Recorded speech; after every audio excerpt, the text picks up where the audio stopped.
وقف بورڈ اعلان کر دے، ان کو اس تنبیہ کے لیے وقف بورڈ اعلان کرے کہ یہ قاتل جو پیشہ ور قاتل ہے ان کو مسلمانوں کے قبرستان میں دفن نہیں کیا جائے گا۔ ان کو لوگوں کے گھر اجاڑتے ہوئے خیال نہیں آتا، ان کو عورتوں کو بیوہ کرتے ہوئے خیال نہیں آتا، بچوں کو یتیم کرتے ہوئے خیال نہیں آتا۔ مسلمانوں کی پوری معاشرے کو یہ پیشہ ور قاتل، یہ صرف قاتل خود اپنے نہیں، میں دیکھ رہا ہوں کہ یہ نیو جنریشن کو بھی اپنے گینگ میں شامل کر رہے ہیں، انٹرمیڈیٹ کے بچوں کو۔ یوسف گڑے کا پرسوں کا واقعہ آتا ہے، اس کے اندر 16 سال کا بچہ، انٹرمیڈیٹ کا بچہ، جس کا باپ بھی روڈی شیٹر ہے، وہ بچہ نکل کر کے ایک اپنے ساتھی کا مرڈر کرتا ہے 8 بچوں کو لے کر۔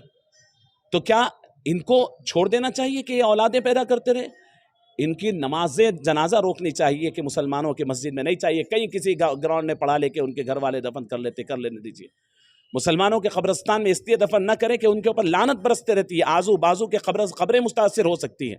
جب اللہ والوں کے بازک دفن ہونے سے رحمت برستی ہے تو یہ قاتلوں کے بازک دفن ہونے سے متاثر ہو سکتے ہیں قبریں، اس وجہ سے ان کو نہیں دفن کرنی چاہیے، بڑا قدم اٹھانی چاہیے، ورنہ نرم قدم سے نہیں ہوگا۔ اور حکومت کو بول کر کے ان کو کوئی اور سزا نہیں، ان کی نسبندی کرا دی جائے تاکہ ان کی اولادیں نہ ہوں۔ رحمۃ اللہ وبرکاتہ۔ محترم ناظرین کرام، آج جامع مسجد دارالشفا میں محترم جعفر پاشا صاحب کی نگرانی میں اور ان کے کال پر علماء کرام اور مشائخین اعظام، مختلف تنظیموں سے وابستہ افراد کا ایک اہم اجلاس منعقد ہوا، جس میں شہر کے مختلف حالات، جو شہر کے تشویشناک حالات، گزشتہ 1 مہینے سے قتل کے حالات، پھر راتوں کے مسلم نوجوانوں کے دیر تک جاگنے اور خاص طور پر پولیس والوں کا ان کے ساتھ رویہ، ان تمام باتوں کا نوٹ لیا گیا اور پھر اس کو زیر بحث لایا گیا۔ آپ حضرات بھی مختلف تجاویز کو اس کے اندر سماعت کی، علماء کرام اپنے اپنے اعتبار سے تجاویز دیے ہیں، جس میں اہم بات یہ کوشش کی جا رہی ہے کہ انشاءاللہ محلہ کمیٹی تشکیل دی جائے اور محلہ کمیٹی کے تحت اصلاح معاشرے کا کام ہو، اور مختلف علماء نے مختلف مشورے دیے ہیں۔ آپ کے اس خصوصی انٹرویو کے درمیان میں 2-3 باتیں آپ سے عرض کرنا چاہتا ہوں۔ سب سے پہلی بات قتل و غارتگری کے حوالے سے ہیں کہ قتل 2 قسم کے ہوتے ہیں، ایک اتفاقی قتل ہے، ایک دشمنی پر مبنی قتل ہے، سلسلے وار ایک گینگ دوسرے گینگ کو قتل کرتی ہے، ایک گینگ کا فرد دوسرے گینگ کے فرد کو قتل کرتا ہے۔ تو جو اتفاقی قتل ہے، جو وقتی تنازع کی وجہ سے قتل ہوتا ہے، جائیداد کی تنازع کی وجہ سے ہوتا ہے اور خاندانی اختلافات کی وجہ سے ہوتا ہے، اس کا پہلا حل تو میں سمجھتا ہوں کہ ہمارے پاس، جیسے محلے واری کمیٹی کہہ رہے ہیں، اس کو صلح کمیٹی بھی کہہ کر علماء کرام کے علاوہ خاندان کے مختلف افراد کی ذمہ داری ہے۔ رسول اللہ صلی اللہ علیہ وسلم نے بہت اہتمام سے 2 مسلمانوں کے درمیان صلح کرانے کی فضیلت بیان فرمائی۔ حضور اکرم صلی اللہ علیہ وسلم کی نماز کبھی دیر نہیں ہوتی تھی، لیکن ایک وقت کا واقعہ ہے کہ رسول اللہ صلی اللہ علیہ وسلم ایک قبیلے کے اندر صلح کرانے تشریف لے گئے، صحابہ انتظار کرتے رہے یہاں تک کہ نماز کا وقت ختم ہو رہا تھا۔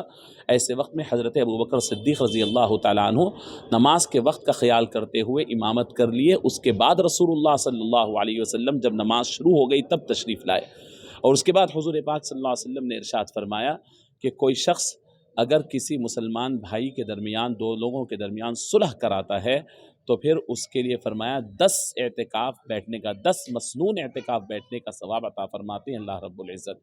تو آپ یاد رکھیں کہ ہم لوگ محلے کے اندر، خاندان کے اندر 2 نوجوانوں کے اختلافات کو ہم دیکھتے ہیں اور ہم سنتے ہیں اور اس سے محظوظ بھی ہوتے ہیں، افسوس بھی کرتے ہیں، لیکن صلح کرانے کے لیے کوئی آگے نہیں بڑھتا۔ ہمارے اپنا کام ہو تو ضرور ہم آگے جا کے نکالتے ہیں کام، لیکن 2 لوگوں کے درمیان صلح، 2 نوجوانوں کے درمیان صلح، 2 اختلاف رکھنے والوں کے درمیان صلح، آپ کو اسٹوری معلوم ہوتی ہے اس کے درمیان تنازع ہے، لیکن کوئی آدمی آگے جا کر کے ان کے درمیان صلح کرنے نہیں بیٹھتا۔ قتل ہونے کے بعد اس کے اوپر بیان دینا، اس کے اوپر مذمتیں بیان کرنا یہ آسان ہے، لیکن قتل ایک لمحے میں نہیں ہوتا، اس کی باضابطہ طور پر پہلے سے اختلافات چلتے ہوئے آ کر آخری نتیجہ قتل ہوتا ہے۔ تو یہ تو ہو گئے کہ جو پہلے سے پیشہ ور قاتل نہیں ہیں لیکن اختلافات کی وجہ سے قتل ہو رہا ہے، تو یہ ہمارے آپس میں صلح کر کے کر سکتے ہیں۔ اب دوسری بات، جو پیشہ ور قاتل ہیں، جو گینگز ہیں، یہ بہت سنگین معاملہ ہے۔ گینگز جو بنائے جاتے ہیں، اس کے لیے نہ کوئی کونسلنگ کام آئے گی، نہ کسی قسم کی ان کو بتلانا کام آئے گا، اس لیے کہ اس درجے اندر تک ملوث ہوتے ہیں کہ یہ اپنے پیشے سے نہیں ہٹ سکتے ہیں۔ تو ان کے لیے میں نے اپنے طور پر تجویز اس اجلاس میں رکھی ہے کہ ان لوگوں کو بڑی شدت کے ساتھ ان کا سوسائٹی میں بائیکاٹ کیا جائے، اس لیے کہ رسول اللہ صلی اللہ علیہ وسلم فرماتے ہیں کہ من قتل مؤمنا متعمدا فجزاؤه جہنم خالدا فيها وغضب اللہ علیہ ولعنہ واعد له عذابا عظیما۔ دیکھیے کہ فرمایا کہ جو آدمی عمدن قتل کرتا ہے اس کی جزا ہمیشہ کی جہنم ہے، یعنی وہ ہمیشہ جہنم میں رہے گا، اور اس پر اللہ کا غضب ہے، اس پر اللہ کی لعنت ہے۔ وہ جہاں کہیں یہ لعنت اس پر جب ہے تو اس کے ساتھ رہنے والوں پر بھی ہے، اس سے دوستی کرنے والوں پر بھی ہے، اس کے ساتھ بیٹھ کے کھانے پینے والوں اور اس کی بات کو اس کو پروموٹ کرنے والے اور اس کو ساتھ پھرنے والوں کے لیے بھی ہے۔ آپ یاد رکھیں حضرت پیران پیر کا ہم نام لیتے ہیں، فرماتے ہیں پیران پیر کہ کوئی آدمی نماز نہیں پڑھتا ہے تو اس کی جنازے کی نماز نہ پڑھے، اس کو مسلمانوں کے قبرستان میں قتل یعنی اس کو تدفین نہ کریں۔ جب ایک نماز چھوڑنے والے کو یہ یعنی وارننگ دی جاتی ہے، یہ ڈرایا جاتا ہے، تو قتل کرنے والوں کا کیا ہوگا؟ تو جب یہ بڑھ گیا ہے، یہ نہیں سنتے ہیں، تو پھر اس طریقے کی بات کی جانی چاہیے کہ تمہارا جنازہ کوئی بڑے کوئی ائمہ کوئی اہم لوگ شہر کے کوئی علماء قاتل کا جنازہ نہ پڑھیں، اس کو مسلمانوں کے قبرستان میں وقف بورڈ اعلان کر دے، ان کو اس تنبیہ کے لیے وقف بورڈ اعلان کرے کہ یہ قاتل جو پیشہ ور قاتل ہے ان کو مسلمانوں کے قبرستان میں دفن نہیں کیا جائے گا۔ ان کو لوگوں کے گھر اجاڑتے ہوئے خیال نہیں آتا، ان کو عورتوں کو بیوہ کرتے ہوئے خیال نہیں آتا، بچوں کو یتیم کرتے ہوئے خیال نہیں آتا۔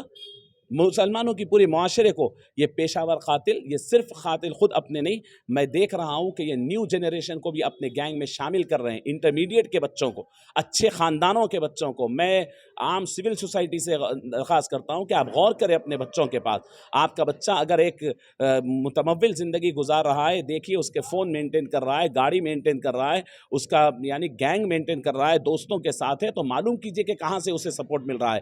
میرے پاس ثبوت ہے کہ شہر کے یعنی یہ گینگسٹرز جو ہے یہ نوجوان بچوں کو، نوخیز بچوں کو اپنے گینگز میں شامل کو ہر قسم کا شوق دیتے ہیں، اور ایک ایک بچے کے ساتھ میں 50 100 بچے ہوتے ہیں، یہ گینگز بنتے ہیں۔ تو اس کے لیے کیا کیا جائے؟ سوسائٹی برباد۔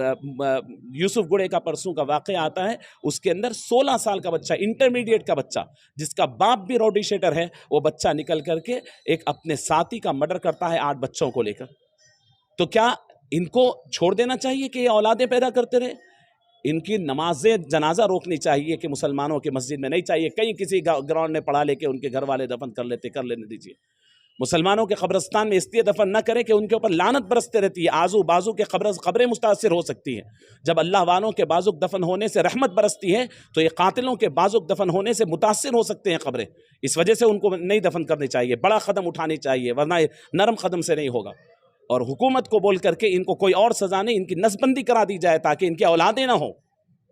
ان کی اولادوں سے یہ بھی خود قتل کرتے ہیں، بعد والوں کو سکھاتے ہیں قتل، تو ایسے بڑے قدم اٹھانی چاہیے۔ یہ 2 باتیں ہوئی۔ تیسری بڑی اہم بات یہاں پر یہ ہوئی کہ نوجوان راتوں میں جاگتے ہیں، بے راہ روی کا شکار ہیں، اور عام نوجوان بڑے پریشان ہیں۔ تو میں یہاں پر ایک تجویز پیش کیا کہ صرف نوجوانوں کو جلدی آ کر سو جاؤ بولنے سے نہیں ہوگا، مسلمان مختلف مسائل کے شکار ہیں، تو یہاں پر آپ کو آلٹرنیٹ پیش کرنا ہوگا۔ جو نوجوانوں کو روزگار نہیں ہے، تعلیم نہیں ہے، بیکاری ہے، یہ دن تمام سوتے ہیں اور رات میں جاگتے ہیں، ان کے لیے یہ ہونی چاہیے۔ ایسے میں نے مثالیں پیش کی ہے کہ ہندوستان کے اندر ایسے شہر اور ایسے ریاستیں موجود ہیں جہاں پر بعض ہمدرد لوگوں نے ایسے آوارہ لوگوں کے لیے اسپورٹس کی ایکٹیویٹیز لگائی، جس کی وجہ سے اور ان کو پیسے دے کر، آفر دے کر ان کو گراؤنڈز میں، محلوں میں ان کے یعنی مقابلے رکھائے۔ جب آدمی محنت کرتا ہے اور اسپورٹس میں جب جاتا ہے، اس سے برائیاں چھوٹتی ہیں، اس سے شراب چھوٹتا ہے، نشہ چھوٹتا ہے، وہ نیند اچھی آتی ہے۔ جب آپ دن تمام اسے تھکائیں گے تو رات میں نیند ضرور آئے گی۔ تو گورنمنٹ سے اور ہمارے سیاسی لیڈرز سے، مذہبی لوگوں سے، سماجی لوگ اگر اپنے محلوں سے کرائم کو دور کرنا چاہتے ہیں تو اسپورٹس ایکٹیویٹیز بڑھائیں، اور یہ وہ وقتوں پر جب بچے اسکولز کو جاتے ہیں تو اسکولز رکھیں۔ عام طور پہ جب اسکولز پہ نہیں جانے والوں کو جمع کر کر میں نے ایک واقعہ پیش کیا باضابطہ طور پر، اور اس کو بہت بڑے چینل سے اس کو کور کیا اسٹوری کے طور پر، کہ ایک گورنمنٹ اسکول کے پرنسپل نے اس کے اوپر عمل کر کے بتلایا کہ ان کے اسکول میں بچے، آوارہ بچے ڈسٹرب کر رہے تھے بازو، انہوں نے ایک فٹ بال خریدا اور ان آوارہ بچوں کے حوالے کر دیا اور روزانہ 50 روپے دینے کا وعدہ کیا. وہ 50 روپے کے شوق میں انہوں نے اسپورٹس کھیلنا شروع کیا. ہوتے ہوتے ہر محلے میں انہوں نے شروع کیا. ان کے کئی ٹیمز آج موجود ہیں. فی الوقت میرے پاس ڈاٹا نہیں, میں آپ کو بتا سکتا ہوں 100 ٹیمز ان کے شہر بہ شہر موجود ہیں. اس سے ہوا یہ کہ جو آوارہ بچے ہیں جو نہیں پڑھ سکے وہ بچے دوسرے بچوں کو متاثر کرنے کے بجائے اسپورٹس میں آئے اور اسپورٹس میں مینٹین کرنے کے لیے اپنی صحت کو مینٹین کیے اور اپنے ٹائم ٹیبل کو مینٹین کیے. آپ اولڈ سٹی کے اندر اسپورٹس کو ترویج دیجیے, اس کو بڑھائیے اور اس سے بہت بڑا انقلاب آئے گا اور بہت بڑا کام ہوگا. اللہ رب العزت امت مسلمہ کی حفاظت فرمائے اور حیدرآباد شہر کے اللہ رب العزت حفاظت فرمائے. جزاک اللہ خیر. السلام علیکم ورحمۃ اللہ وبرکاتہ. ساری عزتیں اللہ ہی کے لیے ہے اور اللہ ہی مہربان نہایت رحم والا ہے. حج اور عمرہ کا فریضہ ادا کیجیے الہند گلوبل سروسز پرائیویٹ لمیٹڈ کے سٹار اور بجٹ پیکیجز کے ساتھ. حرمین شریف کے قریب سٹار ہوٹلز میں قیام, 3 وقت حیدرآبادی ذائقے دار کھانے, اے سی بسز کے ذریعے مقدس مقامات کی زیارتیں, سعودی ایئر لائنز کی ڈائریکٹ فلائٹ, حکومت سعودی عرب اور حکومت ہندوستان سے منظور شدہ. الہند ٹریولز کی جانب سے حاجیوں کے لیے ایک بہترین تحفہ. الہند کے ساتھ عمرہ ٹریول کرنے والوں کے لیے نیکسٹ عمرہ ٹرپ پر 1% کیش بیک حاصل کیجیے. مختلف ممالک کے ویزاز اور ایئر ٹکٹنگ کے لیے ایک بار ضرور تشریف لائیں. آج ہی اپنا سفر بک کریں. Alhind global services private limited, first floor, Babu Khan estate, Bashir Bagh, Hyderabad. Contact 9949940160 اور 04029562931.